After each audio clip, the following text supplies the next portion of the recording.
ప్రకాశం జిల్లాలోని గిద్దలూరుకు 22 కిలోమీటర్ల సమీపంలో ఉన్నది ఈ యొక్క నెమలిగుండ్ల రంగనాయక స్వామి దేవస్థానం. మనం ఈ దేవాలయాన్ని చేరుకోవడానికి ప్రతి శనివారము కూడా గిద్దలూరు నుండి ఆర్టీసీ వారు బస్సులు కూడా నడుపుతూ ఉన్నారు. అంతేకాకుండా ఆటోలు, జీపులు మరియు ప్రైవేటు వెహికల్స్ ద్వారా కూడా ఈ దేవస్థానాన్ని మనం చేరుకోవచ్చు. ఈ దేవాలయం వారంలో ఒక్కరోజు అంటే శనివారం మాత్రమే తెరవబడి ఉంటుంది. అది కూడా ఉదయం 6 నుండి సాయంకాలం 6 వరకు మాత్రమే.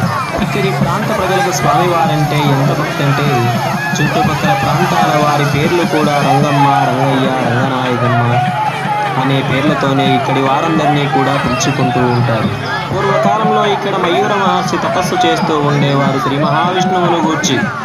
అదే సమయంలో ఈ ప్రాంతానికి దగ్గరలో ఉండేటువంటి చెంచుగూడెములో బయన్న బయక్క అనేటువంటి దంపతులకు రంగలక్ష్మి అనే కుమార్తె కలదు. ఆమె దినదిన ప్రవర్ధమానమై శుక్లపక్ష చంద్రుని వలె వృద్ధి చెంది యుక్త వయస్సురాలయ్యింది. ఆమెకు శ్రీ మహావిష్ణువు అనగా చాలా అమితమైనటువంటి భక్తి. ఆమెను శ్రీ మహావిష్ణువును మదిలో ఊహించుకుని ఎప్పుడూ కూడా పూజలు చేస్తూ ఉండేది. ఆమెకు వివాహ సమయం రావడంతో తల్లిదండ్రులు వివాహం చేసుకోమని అడగా నేను శ్రీ మహావిష్ణువును తప్ప వేరెవరిని వివాహం చేసుకుని చెప్పగా ఆమెను అందరూ కూడా వెలివేయడం జరిగింది. అప్పుడు ఆమె మయూర మహర్షి స్వామి వారి వద్దకు వెళ్ళి పరిస్థితిని వివరించగా ఆయన శ్రీ మహావిష్ణువును గూర్చి తపస్సు చేయమనగా వారిరువురు కూడా కలిసి ఘోరమైన తపస్సు చేయగా స్వామివారు ప్రత్యక్షమయ్యారు. అప్పుడు వారిరువురి కోరికలు చెప్పగా స్వామివారు రంగలక్ష్మిని వివాహం చేసుకొని ఇక్కడే శిలారూపం దాల్చారు.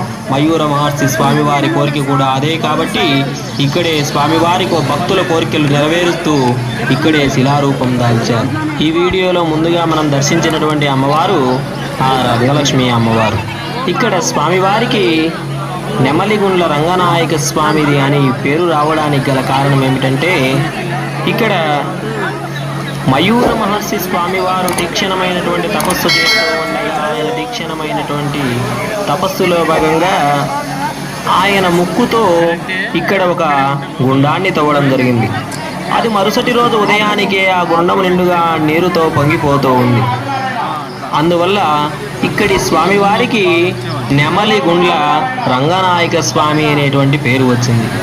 ఈ జలధార ఎప్పుడూ ప్రవహిస్తూనే ఉంటుంది.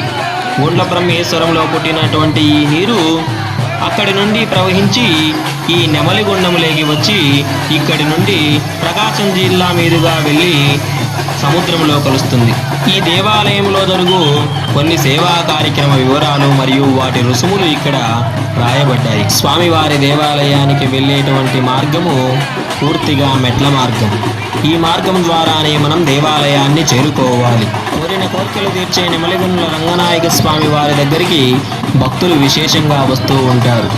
మేము చాలా సాయంకాలం అయిన తరువాత వెళ్ళడం వల్ల భక్తుల హడావిడి పూర్తిగా తగ్గింది. ఇప్పుడు మనకు కనిపిస్తూ ఉన్నదే స్వామివారి దేవాలయానికి ఎదురుగా ఉన్నటువంటి నెమలిగుండం. ఈ జలధార ఎప్పుడూ నిరంతరంగా ప్రవహిస్తూనే ఉంటుంది. వేసవికాలంలో కొంచెం ఉధృతి తగ్గినా అయినప్పటికీ ప్రవహిస్తూనే ఉంది. స్వామివారి ఇక్కడ ఎన్నో మహిమలు చూపిస్తూ ఉంటారు.